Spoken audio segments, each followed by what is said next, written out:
مسجد الحرام مکۃ المکرمہ اور مسجد النبوی مدینہ المنورہ سے خطبے کا اردو ترجمہ کے لیے ہمارے سوشل نیٹ ورک کو فالو کرنا نہ بھولیں اور اپنے دوست احباب کے ساتھ بھی ضرور شیئر کیجیے۔ خطبہ جمعہ مسجد الحرام، تاریخ 13 شوال 1446 ہجری بمطابق 11 اپریل 2025 عیسوی۔ موضوع معاف اور درگزر کرنا۔ خطیب فضیلۃ الشیخ ماہر المعاقل حفظہ اللہ، ترجمہ محمد اقبال یاسین۔ تمام تعریف اللہ کے لیے ہے جس نے دنیا والوں پر دین اسلام کے ذریعہ احسان کیا، اس کے شرعی قوانین کو آسان بنایا، اس کے احکامات کو واضح کیا۔ میں گواہی دیتا ہوں کہ اللہ کے سوا کوئی معبود برحق نہیں، اس کا کوئی شریک نہیں۔ اس نے ہر چیز کو پیدا کیا، ان کو مناسب اندازے پر رکھا، ہر چیز کو بہترین حکمت اور تدبیر کے ساتھ بنایا۔ میں گواہی دیتا ہوں کہ ہمارے سردار اور نبی محمد اللہ کے بندے اور رسول ہیں، جو اللہ کی مخلوق میں سب سے زیادہ معزز، سخی اور فیاض ہیں۔ اللہ نے انہیں حق کے ساتھ بشارت دینے والا، ڈرانے والا اور اس کے حکم سے اس کی طرف بلانے والا اور چراغ بنا کر بھیجا۔ اللہ درود نازل فرمائے ان پر، ان کی پاکیزہ آل پر، ان کے روشن چہرے والے صحابہ پر، اور قیامت تک اچھائی کے ساتھ ان کی پیروی کرنے والوں پر، اور بہت زیادہ سلامتی نازل کرے۔ اما بعد، مومنوں، میں تمہیں اور خود کو اللہ کے تقوی اور اطاعت کی نصیحت کرتا ہوں۔ اس کی اطاعت سب سے بڑی نعمت ہے، اس کا تقوی سب سے عظیم ڈھال ہے۔ اللہ کے لیے اپنے دین کو قائم کرو، اس کے سامنے سر تسلیم خم کرو، اپنے اعمال کو اس کے لیے خالص کرو تو تم اس کی خوشنودی سے سرفراز ہوگے۔ اللہ تعالیٰ کا فرمان ہے، اے لوگو، اپنے پروردگار سے ڈرو اور اس دن سے ڈرو جس دن نہ باپ بیٹے کے کام آئے گا اور نہ بیٹا باپ کے کچھ کام آ سکے گا۔ بے شک اللہ کا وعدہ برحق ہے، لہٰذا تمہیں دنیاوی زندگی دھوکہ میں نہ ڈالے، اور خبردار کوئی دھوکہ دینے والا بھی تمہیں دھوکہ نہ دے سکے۔ مسلمانوں، ایمان زبان سے اقرار، اعضاء سے عمل اور دل سے اعتقاد کا نام ہے۔ سب سے کامل ایمان والے وہ ہیں جن کے اخلاق سب سے اچھے ہوں، جو نرم دل، ملنسار ہوں، دوسروں سے محبت کریں اور دوسرے ان سے محبت کریں۔ اسلام اعلی اقدار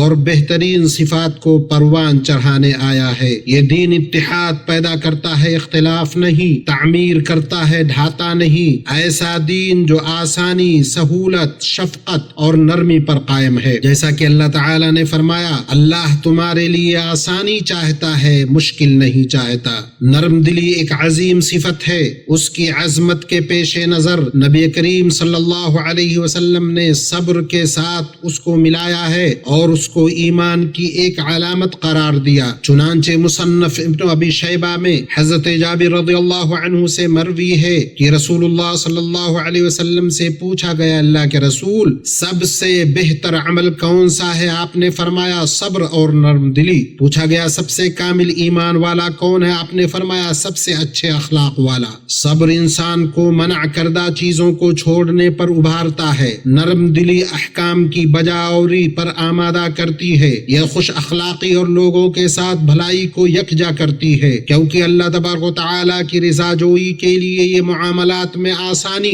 سہولت اور نرمی کرنے کا نام ہے۔ نرم دلی ہماری ملت و شریعت ہے، ہمارا دین و منہج ہے۔ اسی کو دے کر نبی صلی اللہ علیہ وسلم کو ہماری طرف بھیجا گیا۔ آپ نے فرمایا، مجھے درگزر کرنے والے دین حنیف کے ساتھ بھیجا گیا ہے۔ مومن بھائیوں، نرمی برتنے کی صورتوں میں سے ہے خرید و فروخت اور تقاضا کرنے میں نرمی اور آسانی برتنا، لین دین میں احسان اور بھلائی کرنا، لہذا بیچتے وقت منافع زیادہ نہ بڑھائے، خریداری کے وقت بیچنے والے کے ساتھ ٹال و مٹول اور ظلم نہ کرے، اور اگر کسی سے اپنا حق مانگے تو اس پر سختی اور ظلم نہ کرے۔ چنانچہ ایسے اخلاق والوں کے لیے نبی کریم صلی اللہ علیہ وسلم نے رحمت کی دعا فرمائی ہے، جیسا کہ صحیح بخاری میں ہے، آپ نے فرمایا اللہ تعالیٰ اس شخص پر رحم فرمائے جو خرید و فروخت اور تقاضا کرتے وقت نرمی کرے، اس میں لوگوں کے لیے آسانی اور نرمی ہے، اور یہ برکت کے حصول کا عظیم باب ہے، اور جس چیز میں بھی نرمی ہوتی ہے اسے مزین کر دیتی ہے۔ ابن بطال رحمہ اللہ کا کہنا ہے اس حدیث میں نرم دلی، حسن تعامل اور اعلیٰ ترین اخلاق اختیار کرنے،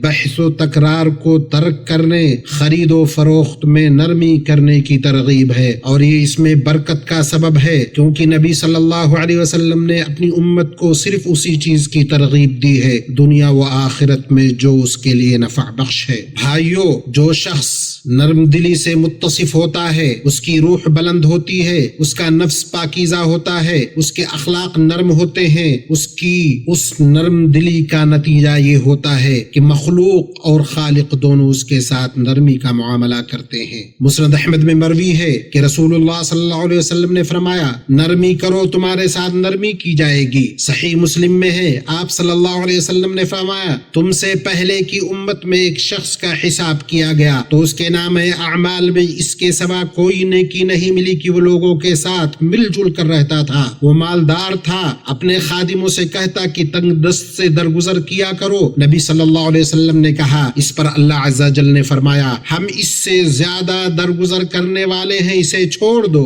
صحابہ کرام بھی معاملات میں اسی طرح کی نرمی کے پیکر تھے۔ ابو قتادہ رضی اللہ عنہ کا واقعہ ہے کہ انہوں نے اپنے ایک مقروض کو بلایا تو وہ چھپ گیا، جب ان کو وہ ملا تو اس نے کہا میں تنگ دست ہوں۔ ابو قتادہ نے کہا اللہ کی قسم؟ اس نے کہا اللہ کی قسم۔ تو انہوں نے کہا میں نے رسول اللہ صلی اللہ علیہ وسلم کو فرماتے ہوئے سنا ہے جو شخص چاہتا ہے کہ اللہ اسے قیامت کی تکلیفوں سے نجات دے تو وہ تنگ دست کو مہلت دے یا اس کا قرض معاف کرے، اور قرآن میں ہے احسان کا بدلہ احسان ہی ہے۔ بھائیو، چشم پوشی، عفو درگزر، آسانی سے ہی زندگی خوشگوار ہوتی ہے، دلوں کو سکون حاصل ہوتا ہے، کیونکہ بنی آدم کا کامل ہونا محال ہے، ان میں غلطی اور لغزش کا پایا جانا ایک فطری بات ہے۔ تو جو شخص دنیا میں کسی مسلمان کے ساتھ آسانی کرے گا اللہ تعالیٰ قیامت کے دن اس کے ساتھ آسانی فرمائے گا۔ مسند احمد میں نبی کریم صلی اللہ علیہ وسلم کا فرمان ہے جس نے اپنے مقروض کو مہلت دی یا اس کا قرض معاف کر دیا تو قیامت کے دن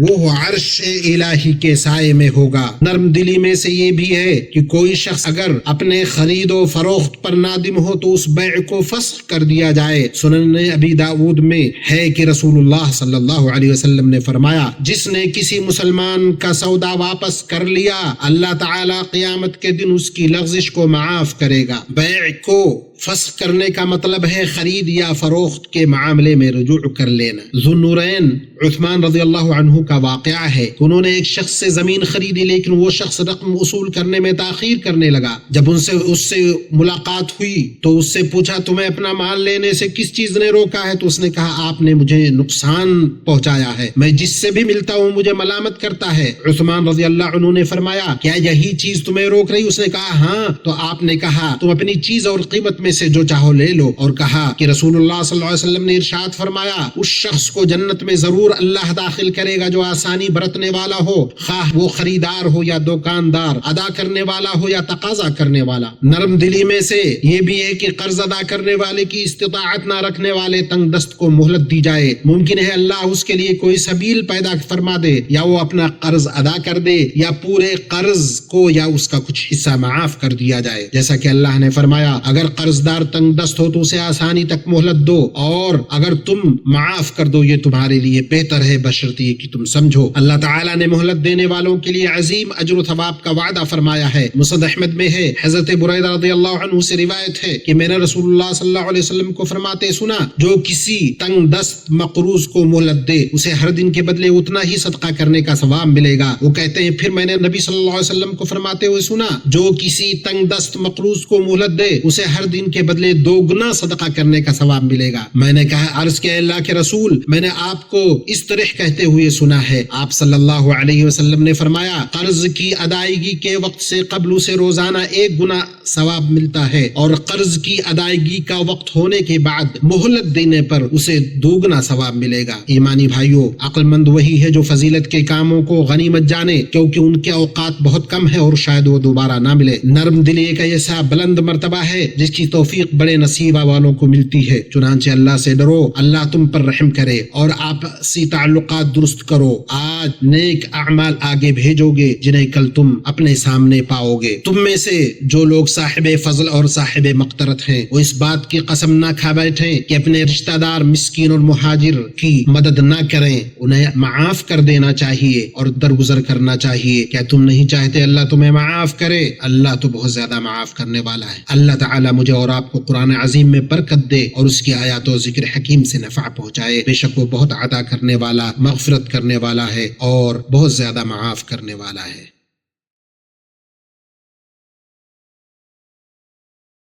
اللہ کے لیے تمام تعریف ہے جس نے دین اسلام کو نرم و آسان بنایا، اپنے نبی کو حق کے ساتھ ہدایت و خیر خواہی کے لیے بھیجا۔ میں گواہی دیتا ہوں کہ ایک اللہ کے سوا کوئی معبود برحق نہیں، اس کا کوئی شریک نہیں۔ میں گواہی دیتا ہوں کہ ہمارے سردار اور نبی محمد اس کے بندے اور رسول ہیں، جو سلامتی کے پیغامبر اور رحمت والے نبی ہیں۔ اللہ آپ پر درود و سلام اور برکتیں نازل فرمائے، اور آپ کے آل و اصحاب پر اور ان پر جو تا قیامت اچھی طرح ان کی پیروی کرے۔ اما بعد، مومنوں، درگزر کرنا دل کی پاکیزگی، سینے کی کشادگی، رویے کی نرمی، چہرے کی بشاشت، معاملات میں صداقت اور مخلوقات پر رحمت کا نام ہے۔ مسلمان درگزر کرنے والا آسانی و نرمی کرنے والا ہوتا ہے، وہ لغزشوں کو نظر انداز کرتا ہے، بدسلوکیوں کو معاف کر دیتا ہے۔ جو شخص جتنا درگزر کرنے والا ہوگا اتنا ہی وہ اپنے رب کی بخشش اور رحمت کے قریب ہوگا، اس کی عذاب اور آگ سے دور ہوگا۔ سنن ترمذی میں نبی کریم صلی اللہ علیہ وسلم کا فرمان ہے، کیا میں تمہیں ایسے لوگوں کی خبر نہ دوں جو جہنم پر حرام ہے اور جہنم ان پر حرام ہے؟ ہر وہ شخص جو لوگوں سے قریب رہنے والا،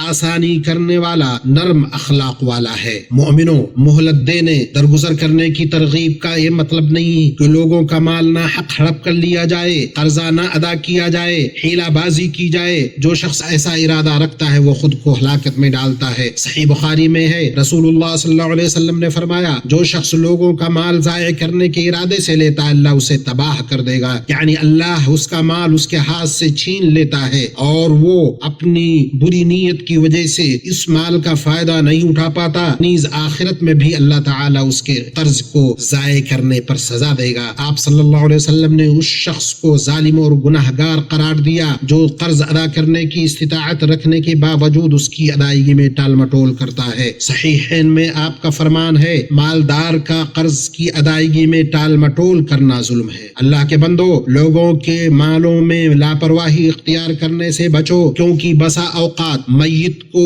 اس کے قرض کی وجہ سے جنت میں جانے سے روک دیا جاتا ہے، یہاں تک کہ اس کا قرض ادا کر دیا جائے۔ مسند احمد میں جابر رضی اللہ عنہ سے روایت ہے، وہ کہتے ہیں کہ ایک شخص فوت ہو گیا، ہم نے اسے غسل دیا، کافور لگایا، کفن پہنایا، نماز جنازہ کے لیے نبی کریم صلی اللہ علیہ وسلم کی خدمت میں لے کر حاضر ہوئے اور کہا اس کی نماز پڑھائیں۔ رسول اللہ صلی اللہ علیہ وسلم چند قدم چلنے کے بعد آپ نے پوچھا کیا اس پر کوئی قرض ہے؟ ہم نے کہا 2 دینار۔ آپ نے نماز پڑھانے سے منع کر دیا تو حضرت ابو قتادہ نے اس کی ذمہ داری لی۔ پھر ہم آپ صلی اللہ علیہ وسلم کے پاس آئے، ابو قتادہ نے کہا 2 دینار میرے ذمہ ہے۔ رسول اللہ صلی اللہ علیہ وسلم نے پوچھا کیا قرض خواہ کا حق ادا ہو گیا؟ میت اس سے بری ہو گئی؟ انہوں نے کہا جی ہاں۔ آپ صلی اللہ علیہ وسلم نے ان کی جنازے کی نماز پڑھائی۔ پھر ایک دن گزرنے کے بعد نبی صلی اللہ علیہ وسلم نے پوچھا کہ ان 2 دیناروں کا کیا بنا؟ ابو قتادہ نے کہا وہ کل ہی تو مرا ہے۔ اگلے دن نبی صلی اللہ علیہ وسلم کی خدمت میں وہ حاضر ہوئے اور کہا میں نے ان 2 دیناروں کو ادا کر دیا۔ تو رسول اللہ صلی اللہ علیہ وسلم نے فرمایا اب اس کے جسم کو ٹھنڈک مل گئی۔ مومنو، یاد رکھو اللہ عز و جل نے تم کو ایک پاکیزہ حکم دیا ہے جس کی ابتدا اپنی ذات پاک سے کی ہے۔ فرمایا اللہ تعالی اور اس کے فرشتے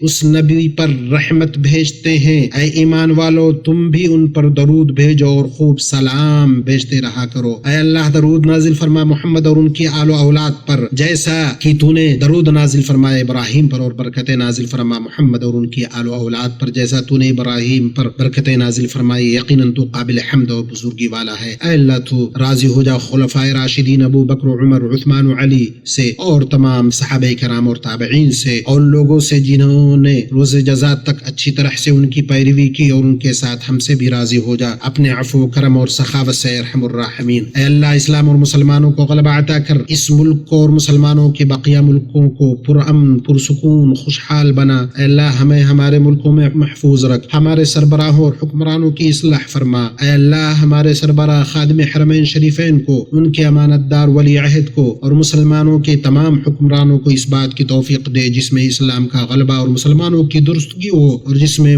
بندوں اور ملکوں کی بھلائی ہو۔ اے اللہ ہمارے دین، ہماری قیادت، ہمارے امن و امان کی حفاظت فرما۔ اے اللہ ہمارے سرحدوں اور مورچوں پر موجود ہمارے امن کے محافظوں کو توفیق یاب کر۔ اے اللہ اپنے ان کے دشمنوں پر ان کی مدد فرمائے قوت و غلبہ والے۔ اے اللہ جو کوئی بھی ہمارے ساتھ، ہمارے ملکوں اور ہمارے امن و امان کے ساتھ برائی کا ارادہ کرے تو اسے اس کے نفس میں الجھا دے، اس کی چال کو اسی پر پلٹ دے، اس کی تدبیر کو اس کی بربادی بنا دے۔ اے اللہ فلسطین میں ہمارے بھائیوں کی پریشانی دور کر دے۔ اے اللہ ان کا حامی و ناصر بن جا اور معاون و مددگار ہو جا۔ اے اللہ ان کے شہیدوں کو قبول فرما، ان کے زخمیوں کا مداوا کر، ان کے مریضوں کو شفا دے، ان کے بھوکوں کو کھانا کھلا۔ اے اللہ غاصب ظالم یہودیوں کی پکڑ کر اے اللہ ان کی اجتماعیت کو توڑ دے، ان کی صفوں کو متشر کر دے، ان کی چال کو ان کی کے اوپر پلٹ دے۔ اے قوت و غلبہ والے اور اے عظمت و اکرام والے رب، اے اللہ مسجد اقصی کی حفاظت فرما، اسے تا قیامت بلند و بالا رکھ۔ اے اللہ پریشان حال مسلمانوں کی پریشانی دور فرما، مصیبت زدوں کی مصیبت دور فرما، قرض داروں کے قرض کی ادائیگی کر، ہمارے اور مسلمانوں کے بیماروں کو شفا دے۔ اے اللہ ہم تیری پناہ چاہتے ہیں، ہم تیری نعمت کے ختم ہونے سے، تیری عافیت کے پھرنے سے، تیری اچانک پکڑ سے اور تیری تمام ناراضگی سے۔ اے اللہ ہمیں اپنے درگزر کرنے والے بندوں میں شامل فرما، ہمارے دلوں کو کینہ و کپٹ سے، ہماری زبانوں کو جھوٹ سے اور ہمارے نفسوں کو بخل سے پاک کر دے۔ اے اللہ مسلمانوں کے دلوں کو ایک کر دے، ان کے درمیان صلح فرما دے، ان کے حق و ہدایت پر ان کو متحد کر دے۔ اے ارحم الراحمین، اے ہمارے رب ہمیں دنیا و آخرت میں بھلائی عطا فرما، ہمیں جہنم کے عذاب سے بچا لے۔ اے اللہ ہمارے رب ہم سے قبول فرما، یقیناً تو سننے والا اور جاننے والا ہے۔